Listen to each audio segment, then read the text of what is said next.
Hi guys, in this video I want to cover the technique I used for painting the sun crystal mounted in the top of this solar engine on my Bastiladon.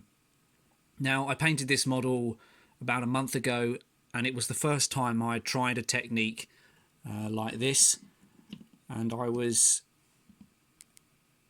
pleasantly surprised at how it turned out. So I wanted to show you guys the steps I followed to achieve this. Now, I'm not going to repaint this model, nor am I going to buy another solar engine. However, I did find this novelty pen. Half of it's obviously not here, and I believe the shape of this crystal mounted in the top of it will allow me to show you what I did on the solar engine. For the time being, it's had a grey undercoat. I've picked out the jewel cradle, if that's what you call it, with my gold technique. And so far, all I've done is one layer of white scar and 2 layers of Dorn yellow. So it's got a fairly even colour to start off with. Now, before you start painting any further than this stage, do have a think about how you're going to leave this upside down while it dries, which is quite important for the technique. For the Bastiladon, this solar engine wasn't glued on until the dyno was painted, so I could just suspend this upside down, and if anyone's interested, this circumference of this solar engine fits inside a shot glass, so that's how I let that dry upside down. For this pen lid, however, I've found this plumbing part. I do seem to hoard all sorts of bits and pieces, mainly for terrain building, but it will sit upside down inside it, and only the gold areas are actually touching the outside there, so I know I can leave this upside down while it dries. So for the first main stage, I suppose, is picking out all the edges of each facet with white. Now I'll show you a little bit of this. I'm not going to. It's a fairly lengthy process to begin with, but we're going to grab some white and just follow every line. You can see it's white paint on very light yellow.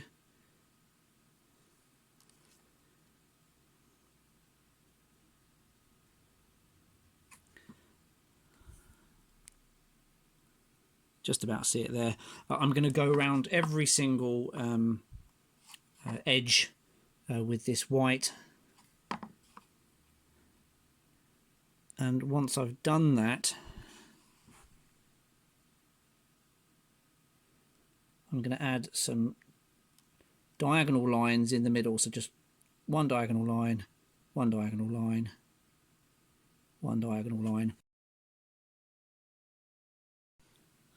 So now that I've got all the edges painted with white, hopefully you can just about see that. Also painted the underside. We get to move on to our first wash stage. So I've got this Casandora yellow shade. It looks quite orange in the pot, but that's what we're after. Now, if I can keep this paint pot open.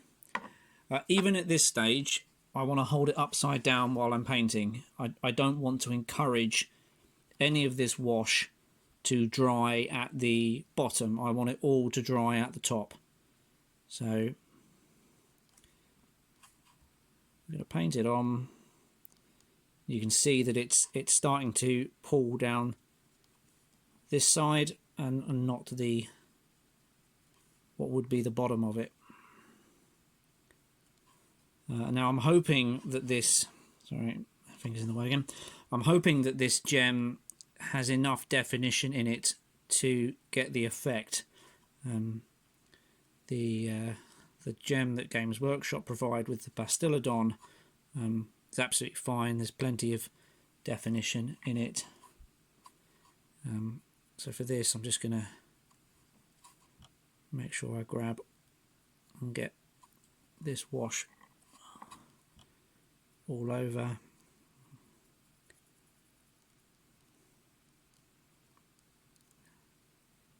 Once I'm happy that there is enough wash on every part, I'm going to leave it in that little cradle to dry upside down. And that's the first step, really. So once that wash has dried, we can see actually that it's starting to take shape.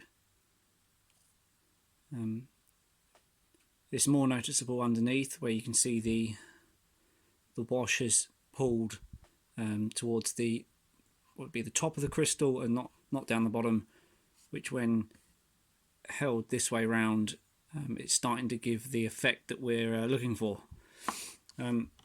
So the next step is to get the white out again, and we're gonna go and edge the different areas again. This time, however, we're gonna stop a little short of where we had finished. So let me show you. Whereas before we did a complete sort of line from one to the other, this time we're going to just stop short of going all the way. I mean, these facets are so small that you're almost going to be reaching the other end. But if I can focus in here, these diagonal lines I've put across, they do end here underneath the yellow glaze, but I'm going to pull them just to the middle rather than going the whole way. So yeah, unfortunately it's another lengthy process, so I'll skip to the point that it's done. And there we go. So if I can focus in there, what I've done is I've gone around each of those lines with the white again. Each line is slightly shorter in places than the first stage's white lines, but the smaller parts of this gem, they're almost identical. And then we're going to go and have another layer of Casandora yellow. So effectively we're repeating the that first stage. So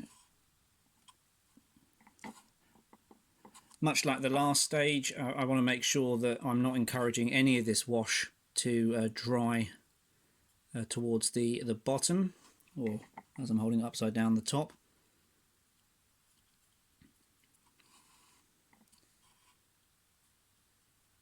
If you feel that there's certain parts of the gem that didn't really get the yellow wash pull in the last stage, then just apply a little bit more. We can see as we go around here, I think this area there's not as much of the wash as there is on the other areas.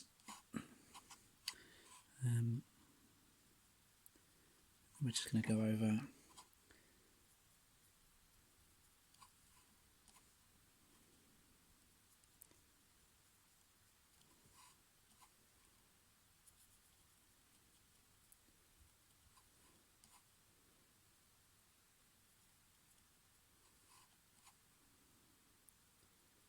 now. It's difficult.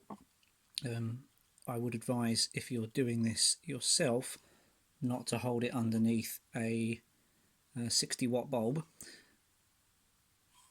But there we are. So I think I'm happy with that. I'm just going to sort of look from underneath now. Probably do with a little bit more wash here.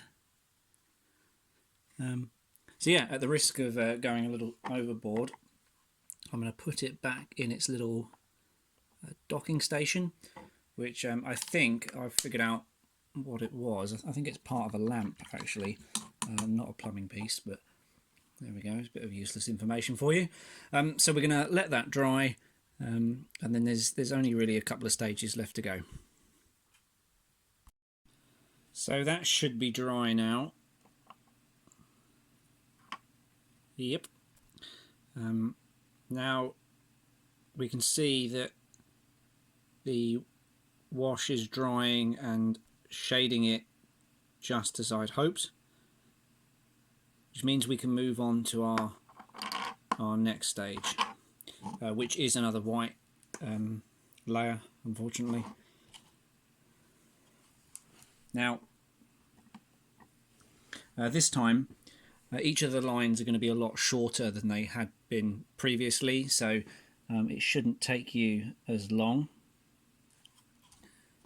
And what we're going to do, if we think about every point in which one line hits another line, so these the middle of the crosses, I suppose, we're going to start in the middle and then work our way outwards. So we've done a small cross there, and what I'm going to do is I'm going to do one of these crosses at every point that these lines meet each other.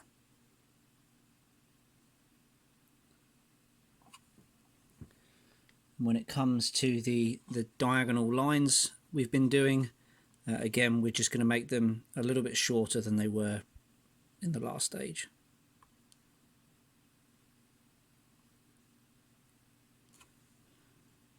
So yeah, let me crack on with that, and I'll see you guys in a sec. So with that done, you can see the effect I've gone for. I've also added the occasional white dot here, which if I was to get my Bastiladon into the shot, you can see I've repeated this pattern as I've gone around, just like that. Now there's one final wash stage, and this time I mix it up a little bit and I use Lamenters yellow, which as you can see is a much more yellow wash than the Casandora one, which is almost orange in some places. So make sure to give the pot a good mix, and again we're going to hold it upside down as to not encourage any of this wash to pour where we don't want it. Just paint it on.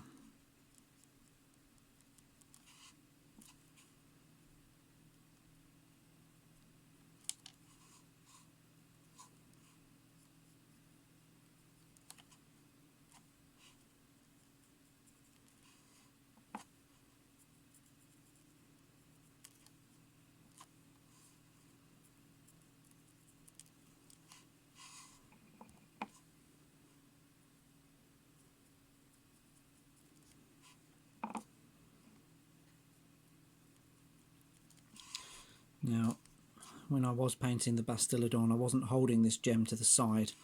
I'm just doing this simply for the camera to pick up on what I'm doing.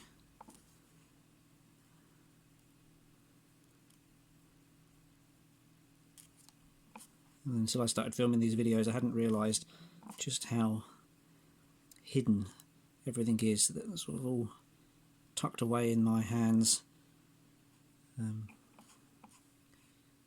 When you start realising that you're trying to paint to show people, you realise how much your hands are actually getting in the way all the time.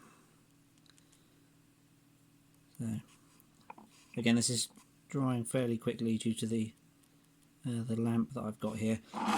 So once that's done, we're going to put it back in its dock, and yeah, very almost at the end now.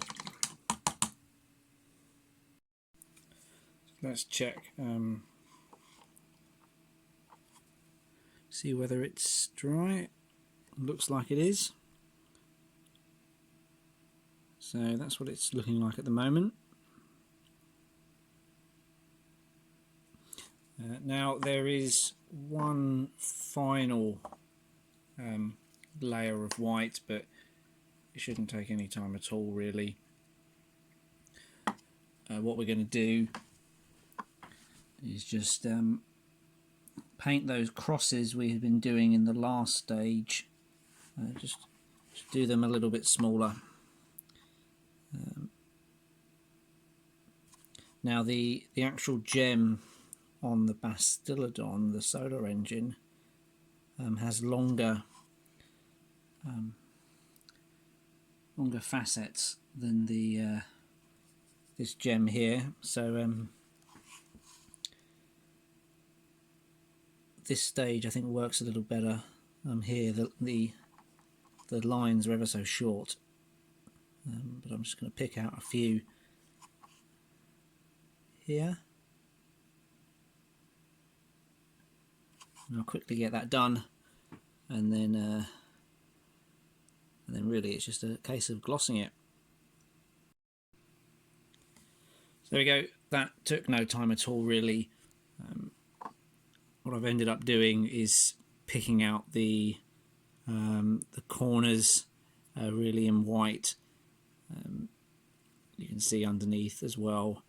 I've just started these lines off with the white again. Now the only stage left now is to give it a gloss varnish, which I'm using this Ardcoat. Very, very simple stuff, because I think a gem would need to be shiny.